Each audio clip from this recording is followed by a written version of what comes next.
Hello everyone, welcome back to our channel. একটা নতুন ভিডিওর সাথে তোমাদের সবাইকে জানাই আমার চ্যানেলে অনেক অনেক ওয়েলকাম। এখন সকাল 10টার মতো বাজে। তো বর তো চলে গেছে ডিউটিতে। তারপরে ও চলে যাওয়ার পরেই আমি বিছানা সব ঘরটা সব গোছাই। ও চলে যাওয়ার পরেই করি কাজ। তো এই যে বিছানাটা খুব ভালো করে গুছিয়ে নিচ্ছি, ব্ল্যাঙ্কেটটা একদম পাটিসাপটার মতো ভাঁজ করে নিলাম। তো ভালো লাগে জানো তো, বিছানা সব কিছু গোছানো থাকলে ভালো লাগে।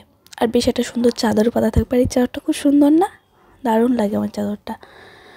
তো তারপরে বিছানা গোছানোর পর রান্নাঘরে এসেছি। অনেকগুলো গাজর আছে জানো তো, গাজরগুলো দিয়ে কী করবো বুঝে পাচ্ছিলাম না। এত গাজর, তারপরে বেশি দিন রাখলে গাজরগুলো শুকিয়ে যায়, আর গাজরগুলো শুকিয়ে গেলে পরে আর খেতে ভালো লাগে না। সেখানে ভাবলাম দুধও আছে, তখন গাজরের একটু হালুয়াই করে নিই। তো খুব একটা ভালো চিকন কাটতে পারি না, তো যতটা পারলাম ওভাবেই কেটেছি। দারুণ হয়েছিল গাজরের হালুয়াটা খেতে। দিদিভাই এসেছিলো, দিদিভাইকেও দিয়ে দিয়েছি।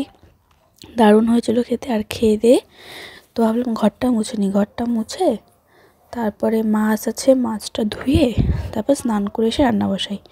তো ঘরটা মুছে নিয়ে মাছটা সব ধুয়ে স্নান করে চলে এসেছি রান্নাঘরে। এই যে আজ রান্না করব ট্যাংরা মাছ। তো মাছগুলো দেখছো বেশ সুন্দর, বেশ বড় বড়। আর ট্যাংরা মাছটা বেগুন আলু দিয়ে আর একটু বেশি করে পেঁয়াজ লঙ্কা এসব দিয়ে করবো। আর পেঁয়াজ কলিও নেই, আর ধনেপাতাও নেই। ধনেপাতা অবশ্য সিজনটা উঠে গেছে, এখনকার ধনেপাতা এগুলো না খুব একটা ভালো লাগে না।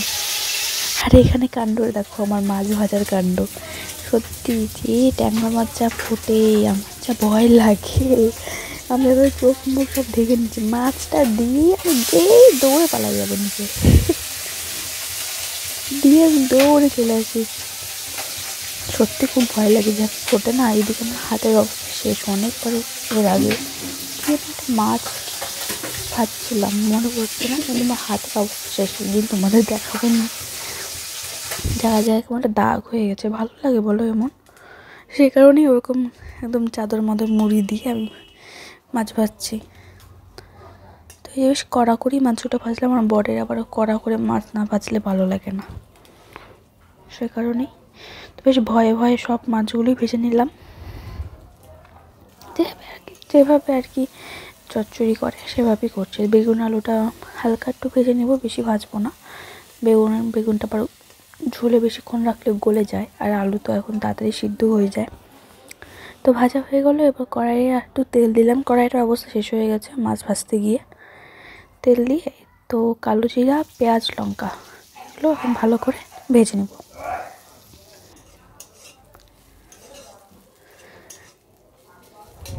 তো এরপরে একটু অ্যাড করছি একটু জিরার গুঁড়া, আর একটু লঙ্কার গুঁড়ো দিতে চাইছিলাম, বাট পড়ে গেল বেশি। যাই হোক, ঝাল তো হয়ই না, শুধু কালারের জন্যই। তো তারপরে এই মশলাটা একটু হালকা জল দিয়ে ভালো করে মশলাটা কষে নিব। আর ছোটোবেলায় শুনতাম মাদের কাছে, দিদাদের কাছে, যে খুন্তি ধোয়া জল দিয়ে সেই রান্নার টেস্টটা অনেক হয়। তো সেটা এখন আমিও বুঝি যে হ্যাঁ, খুন্তি দিয়ে যদি জল দেওয়া হয় রান্নায়, তাহলে রান্নার একটা অন্যরকম টেস্ট আসে। তো যাই হোক, সব সবজি দিয়ে দিলাম। মশলাটা কষায় নেওয়ার পর, সব সবজি বলতে আলু আর বেগুনটাই, আর কোনো সবজি দিব না। আর এখনকার পেঁয়াজগুলোটা ভালো লাগে না, কেমন যেন একটা লাগে, শক্ত শক্ত। সে কারণে পেঁয়াজগুলি কবের থেকে আনাও হয় না, খাইও না জন্য। একবার পেঁয়াজগুলি এনেছিল এর মধ্যে একদিন। তো আমি দেখলাম এগুলো কি পেঁয়াজগুলি খাওয়া যায় বলো?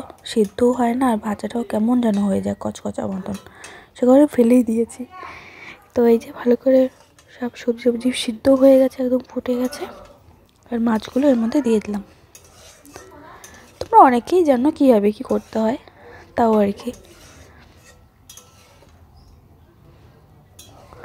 তো কেউ নাই না বাড়িতে, সে কারণে ক্যামেরাটা ধরে দেওয়ার আর মানুষ পাই না, একটু অসুবিধা হয়। তো যাই হোক, এই যে একদম হয়ে গেছে। কেমন লাগছে অবশ্যই কমেন্টে জানিয়ে। তো এখনই খাওয়া দাওয়া করে ঘরে আসলাম। তো এখন তো একাই, কি করব, এখন হচ্ছে ফোন ঘাঁটবো আর ঘুমাবো। তো এই কাজ, রান্নাবান্না সরে খাওয়া দাওয়া, ঘুম, ফোন ঘাঁটা, এগুলোই। তো এই সন্ধ্যাবেলা করে উঠবো, জল ভরতে হবে আজকে, কারণ হচ্ছে 2 দিন হয়ে গেল জল ভরি না। 2 দিন হয়ে গেছিলো জল, আজকেও হয়ে গেল। তো বিকালবেলা আজকে জল ভরতে হবে। বোতলগুলো ফাঁকা হয়ে গেছে আর বালতিও ফাঁকা হয়ে গেছে। তো আজকে জল ভরতে হবে, সে কারণে একটু রাত্রে উঠবো আজকে। তো চলো, আজকে ছোট্ট একটা ভিডিও ছিল, বেশি ভিডিওটা বড় করলাম না। আর ভালো লাগলে লাইক কমেন্ট শেয়ার করতে একদমই ভুলো না। নেক্সট আবার তোমার সাথে দেখা হবে কোনো নতুন কোনো ভিডিও নিয়ে। ততক্ষণ তোমরা সবাই যে আমাকে সাপোর্ট করছো ওভাবেই সাপোর্ট করতে থাকো। টাটা।